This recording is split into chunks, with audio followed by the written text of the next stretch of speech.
ఇది ఉప్పిండి ఏంటంటే మా ఊర్లో, అంటే మాది విజయనగరం అన్నమాట.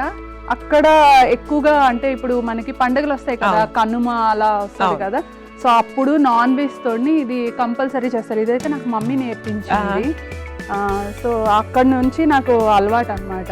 ప్రతి కనుమకి అలాంటి ఫెస్టివల్స్ వచ్చేటప్పుడు ఇది కంపల్సరీ చేసుకుంటాం ఇదైతే. సో మొత్తానికి ఇలాంటి ఒక స్టోరీ ఉన్న రెసిపీని ఇప్పుడు మా అందరికి పరిచయం చేయబోతున్నారు అనమాట. సో చూద్దాం ఎలా ఉంది. అండ్ దానికన్నా ముందు అసలు ఇంగ్రీడియంట్స్ చెప్పండి, ఏమేం కావాలి? దీనికైతే ఫస్ట్ మనం చికెన్, మెయిన్ ఇంగ్రీడియంట్ చికెన్ ని నేను ముందు రోజే మ్యారినేట్ చేసుకున్నాను. సో చికెన్ కి తగినంత ఉప్పు, కారం, అల్లం వెల్లుల్లి పేస్ట్, కొంచెం ఆయిల్ వేసి దీన్ని మ్యారినేట్ చేసుకున్నాను. నెక్స్ట్ వచ్చేసి ఈ ఉప్పిండి, ఇది ముందు రోజే నానపెట్టుకోవాలి. నానపెట్టుకొని వచ్చే ముందు వండే ముందు రుబ్బుకొని వాటిని వేసుకోవాలన్నమాట. సో నేనేం చేశానంటే కప్పు బియ్యంలోన 2 ఎండుమిరపకాయలు, ధనియాలు కొంచెం 1 టేబుల్ స్పూన్ ధనియాలు, 1 టేబుల్ స్పూన్ జీలకర్ర, 1 టేబుల్ స్పూన్ అల్లం, 1 టేబుల్ స్పూన్ వెల్లుల్లి వేసి మిక్సీ చేశాను. సో ఒక కప్పుకి అంతే క్వాంటిటీ తీసుకోవాలి. సో మనం ఇప్పుడు ఇలాంటి కప్స్ ఒక 2 తీసుకుంటే దానికి తగ్గట్టు క్వాంటిటీని ఇంక్రీజ్ చేయాలన్నమాట. సో అలా తీసుకొని వాటి మొత్తాన్ని కూడా నైట్ అంతా నానబెట్టి మార్నింగ్ రుబ్బాను అనమాట. సో రుబ్బేసి తీసుకొని వచ్చాను. సో ఇప్పుడు మనం ఏం చేద్దాం అంటే ఈ చికెన్ మ్యారినేట్ చేసిన చికెన్ ని దీనిలో డిప్ చేసి మనం డీప్ ఫ్రై చేసుకుందాం. ఈ కొత్తిమీర గార్నిషింగ్ కోసం వేసుకుంటాం. ఈ కారం ఏంటంటే టేస్ట్ మనకి కావాలి అంటే వేసుకోవచ్చు, ఇది ఆప్షనల్ అన్నమాట. కావాలి అంటే పెరి పెరి వేసుకోవచ్చు, లేదు అంటే నార్మల్ గా కూడా బాగుంటుంది.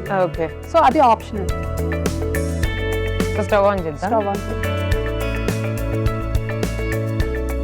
మనం ఆల్రెడీ రెడీ చేసి ఉంచుకున్నాం కాబట్టి డీప్ ఫ్రైకి పెట్టేసుకున్నాము.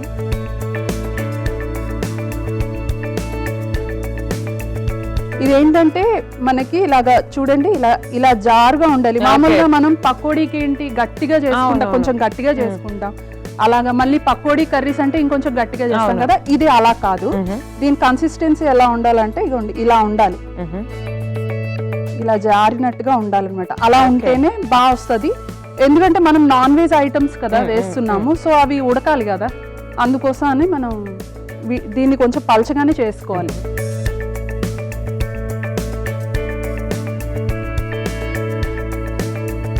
పొడిలాగా కూడా వేసేయచ్చు, కాకపోతే ఇలా వేస్తే బాగా కుక్ అవుతుందని ఇలా ఇండివిజువల్ గా వేస్తున్నాను.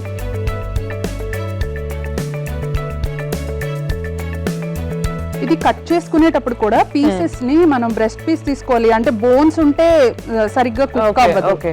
సో అందుకని బ్రెస్ట్ పీస్ తీసుకొని అది కూడా చిన్న చిన్న పీసెస్ కట్ చేసుకోవాలన్నమాట. లేకపోతే మళ్ళీ లోపలిది కానీ సరిగ్గా కుక్ అవ్వకపోతే టేస్ట్ బాగుండదు.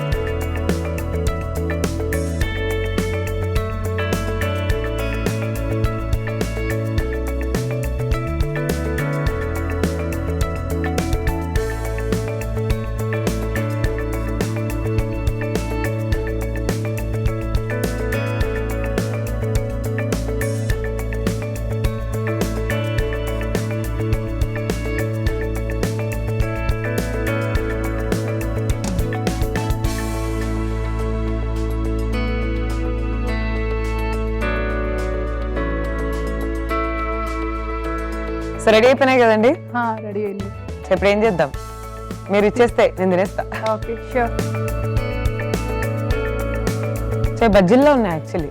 అంతే, ఆల్మోస్ట్ టేస్ట్ అలాగే ఉంటుంది. కాకపోతే ఇప్పుడు అంటే మైదా శనగపిండి బదులు బియ్యం పిండి వాడతాం అన్నమాట. సో ఒక హెల్దీ వర్షన్ అంటారు మొత్తానికి. అంటే మరి డీప్ ఫ్రై అంటే ఇంకా ఆటోమేటిక్ గా హెల్దీ అనలే ఉంటుంది. అవును, అది కూడా నిజమే. సో చికెన్ ఉప్పిండి రెడీ, మీరు టేస్ట్ చేయడమే ఉంది. సో ఫస్ట్ టైం టేస్ట్ చేయబోతున్నానండి చికెన్ ఉప్పిండి. ఎలా ఉంటుందో ఏంటో టేస్ట్ అని నేను కూడా ఎక్సైటెడ్ గా ఉన్నాను. మీరు కూడా చూడండి. దానికి ముందు ఒకసారి మీరు తయారీ విధానాన్ని చూసేయండి. చికెన్ ఉప్పిండి తయారీ విధానానికి కావలసిన పదార్థాలు: మ్యారినేట్ చేసిన చికెన్, బియ్యపిండి బ్యాటర్, కొత్తిమీర, కారం. చికెన్ ఉప్పిండి తయారీ విధానం: మ్యారినేట్ చేసిన చికెన్ ముక్కల్ని ఒక్కొక్కటిగా బియ్యపిండి బ్యాటర్ లో ముంచి డీప్ ఫ్రై చేసి డిష్ అవుట్ చేసుకోవాలి. తర్వాత పైన కాస్త కొత్తిమీర అలాగే కారం చల్లి సర్వ్ చేసుకోవాలి. అంతే, చికెన్ ఉప్పిండి రెడీ.